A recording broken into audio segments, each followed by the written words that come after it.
পেহেলগামে সন্ত্রাসী হামলার ঘটনায় ভারত পাকিস্তানের মধ্যকার কূটনৈতিক সংকট বেড়েই চলেছে। পূর্ব সতর্কতা ছাড়াই ভারত ঝিলাম নদীর অতিরিক্ত পানি বেশি ছেড়ে দেওয়ায় পাকিস্তানের কাশ্মীরের একাংশে বন্যা দেখা দিয়েছে। এতে মুজাফফরাবাদে জরুরি অবস্থা ঘোষণা করেছে ইসলামাবাদ।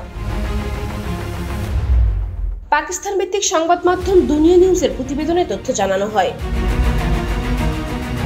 এক বিবৃতিতে মুজাফফরাবাদ প্রশাসনের মুখপাত্র বলেছেন, ঝিলাম নদীর ভারত স্বাভাবিকের চেয়ে বেশি পানি ছাড়ায় মাঝারি বন্যার সৃষ্টি হয়েছে।